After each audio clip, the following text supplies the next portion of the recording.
Hi everyone. So next நம்ம video போகிறதுக்கு முன்னாடி இந்த 2 வீடியோ பார்த்துட்டு வாங்க.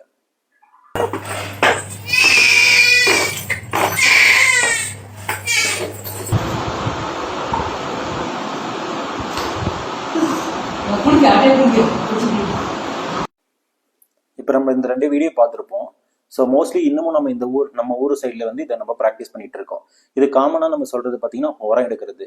ஸோ நிறைய பேருக்கு வந்து டாக்டர் கிட்ட கேட்கறது வந்து, சார் குழந்தைக்கு உரம் எடுக்கிறது நல்லதா அப்படின்னு கேட்டிங்க அப்படின்னா நோ கமெண்ட்ஸ், சிம்பிளி வேஸ், ஏதோ சேர்த்துக்கிட்டோம்னு வச்சுக்கிட்டு இருக்கேன். ஸோ நெக்ஸ்ட் வந்து பேரண்ட்ஸ் கேட்கறது, சரி சார் உரம் எடுக்கிறது கெடுதலாகவே இருக்கட்டும், ஏன் என் குழந்தை அழுந்துட்டே இருக்கு அப்படின்றது காமனான கொஸ்டின் கிட்ட கேட்பாங்க. ஸோ குழந்தை வந்து பார்த்தீங்கன்னா அழுந்துட்டே இருக்கு அப்படின்னு பார்த்தீங்கன்னா நிறைய ரீசன்னால குழந்தை அழுந்துட்டே இருக்கலாம். சரிங்களா? காமனா நம்ம பார்க்கறது பார்த்தீங்கன்னா சிம்பிளாகவும் காம்ப்ளிகேட்டடாகவும் பார்ப்போம்.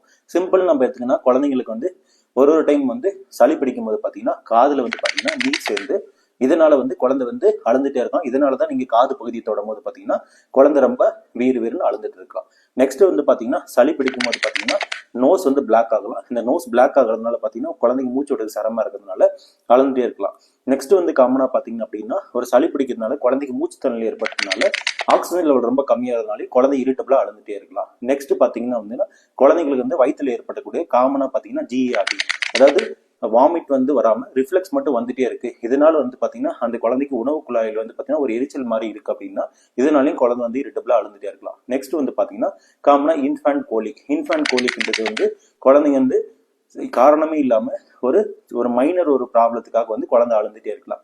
நெக்ஸ்ட் வந்து ரொம்ப காமனா பார்க்கறது பாத்தீங்கன்னா டயப்பர் ரேஷஸ்னாலே குழந்தை ரொம்ப இரிட்டபிளா அழுந்துட்டே இருக்கலாம். இன்னொன்று வந்து பாத்தீங்கன்னா வெட் நாப்கின்ஸ். ஸோ சில டைம்ஸ் வந்து டயப்பரை வந்து நீங்க சேஞ்ச் பண்ணாம வெட்டாவே இருந்தாலையோ குழந்தைங்க அழலாம். சில டைம்ல வந்து எது இன்செக்ட் பைட், ஏதாவது பூச்சி கடிச்சிருந்தா கூட குழந்தை அழுந்துட்டே இருக்கலாம். ஸோ என்ன காரணத்துக்காக குழந்தை அழுகுதுன்றதை முதல்ல பார்க்கணும். ஸோ தேவையில்லாம இது நம்ம வந்து உரம் எடுக்கிறது இந்த மாதிரி வந்து பழைய காலத்து வைத்தியமெல்லாம் நம்ம பண்ணக்கூடாது.